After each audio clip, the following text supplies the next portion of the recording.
जय हिंद। सुरक्षा भी उनसे चाहिए जिन पर तुमने कत्ल का इल्जाम गढ़ा है, और सबको मालूम है कि कश्मीर में किसने आतंक का माहौल गढ़ा है। अरे तुम्हारे तो गुप्तांगों पे गोली मार दे फौज, बस बात यह है कि उसके लिए वतन का और संविधान का सम्मान बढ़ा है। समझ तो गए होंगे आप लोग। वो उन लोगों की बात कर रहा हूं जो सीआरपीएफ के आज ऑपरेशन हुआ, जहां पर उन्होंने एक बच्चे को बचाया, जहां पर एक बूढ़े को गोली लग गई, और वहां पर इल्जाम लगाया जा रहा है। और स्पेशली ये मैडम सुनो, ऐसा है तुम्हारा तो नाम ही गाली है, कोई तो किसी एक की होती है, तुम्हारा तो नाम ऐसा है कि तुम तो सबकी हो, है ना। लेकिन वही है ना कि आप महिला हो, और हम आज भी आपकी इज्जत करते हैं क्योंकि आपके पास वो एक बहुत बड़ा वीटो पावर कि आप महिला है, इसलिए बात नहीं है। अब यहां पे 2-3 मुद्दे आते हैं जो सबको समझना जरूरी है। मुद्दा नंबर 1 आता है, ये जो डिबेट्स में जो लोग बैठते हैं, आप लोग इनसे आशा ज्यादा मत करो। जो ये कहते हैं कि आतंकवादी उनको मासूम दिखता है, जो आतंकवादी के हितैषी हैं, 2 टाइप की है इसकी कैटेगरी। एक वो हिंदी वाला जो है, जो हिंदी में वक्ता है, और दूसरा कौन है, वो जो अंग्रेजी में। ये बहुत खतरनाक है, कुछ अंग्रेजी लेवल के जो आतंकवादी हैं, ठीक है।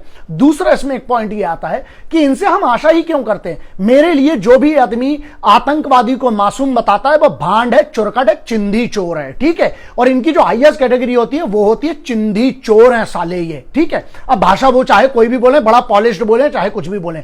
बुंदेलखंड, भारत के बीच में बुंदेलखंड की बात कही जाती है कि मिल है सबको मिल है, गोली चली नहीं कि करन लगे साले काय काय, मिल है तुम्हें तो मैडम आज सबसे पहले मिल है। तो इनके लिए ये बहुत सिंपल सी चीज है कि इनको सुरक्षा चाहिए फौज से, है ना।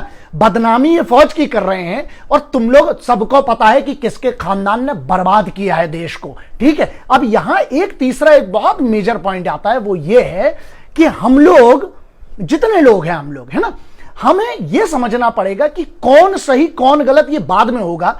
लेकिन इनके ये कौन से सूत्र है मैडम, मतलब तुम्हारे हिसाब से जो मैडम कह रही हैं, और जो ये साले भांड लोग हैं, जो चुरकट हैं, जो चिंधी चोर आतंकवादियों को समर्थन करते हैं, वो ये कह रहे हैं उनकी कहानी के हिसाब से ये हुआ कि सीआरपीएफ वाले तो निकले होंगे और आतंकवादियों ने उनको देखा और सीआरपीएफ वालों को कहा, अरे जीजा जी आप कहां जा रहे हैं, आइए हम आपका स्वागत करते हैं फूलों से, और आपका स्वागत हम करेंगे पान पराग से। लेकिन सीआरपीएफ को बुरा लग गया, सीआरपीएफ ने बोला नहीं ऐसे कैसे होगा, उनने गोली चला दी और उसमें सिविलियन मार दिया। अबे किस टाइप के हो तुम लोग, बच के रहना इन हरामखोरों से। इनको तो सालों को कहीं पावर मिल जाए तो ये तो राष्ट्रीय पुरस्कार और राष्ट्रीय सम्मान की मांग कर ले टेररिस्ट लोगों के लिए। ये इतने हरामखोर है। और वही वाली बात है ना कि सुन, तुझसे वफा की कभी उम्मीद ही नहीं थी, क्योंकि तुम हो ही बहुत बड़े तुम हो, तुमसे कभी भी वफा की उम्मीद ना थी। बट बात यह है, हमने सोचा था कि तुम कम से कम मातम पे आके तो नंगा नाच नहीं करोगे। यही गलत फहमी थी हम लोगों की। लेकिन तुम लोग को ना देश के माहौल से मतलब है। तुम मोराल को जो करते हो, फौज यार तुम्हें क्या समझ में नहीं आता। अच्छा, तुम्हारे सूत्र जितने हैं, तुम्हारे सूत्रों के हिसाब से कौन से सूत्र है, तुम उधर पे थी क्या? तो मैडम एक काम करो, ये जो कॉमेडी की स्क्रिप्ट लिख रहे हो ना तुम लोग, और तुम्हारा पूरा खानदान और जो भी लोग हैं, तुम लोग एक काम करो, यहां पे आके स्क्रिप्ट लिखो बे। तुम लोगों की वैसी ही लग चुकी है। कुछ शर्म करो, कुछ शर्म करो इस वतन के लिए। आपसे क्या मांगती है आर्म्ड फोर्सेस, सिक्योरिटी फोर्सेस, आपसे क्या मांगती हैं?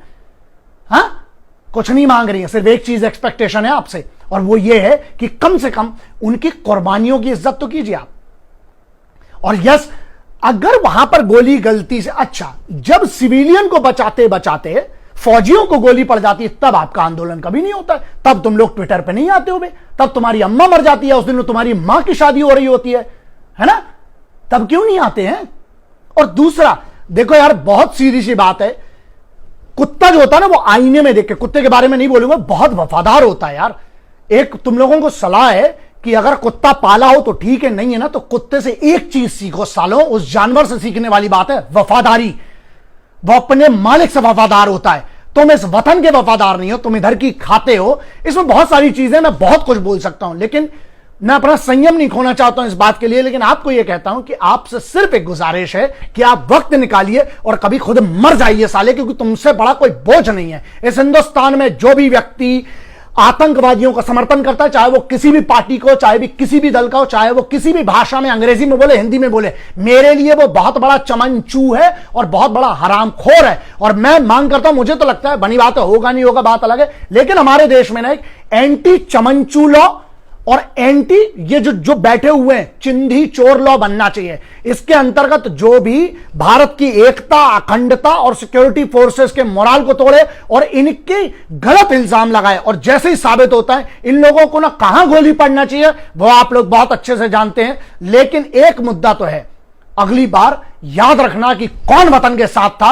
और कौन बुरे वक्त में, जब मौतें हो रही हैं, जब लोग मर रहे हैं, जब इतना बुरा वक्त है कोरोना का, उस समय भी राजनीति कर रहा था। यह ध्यान रखना, ठीक है। जय हिंद।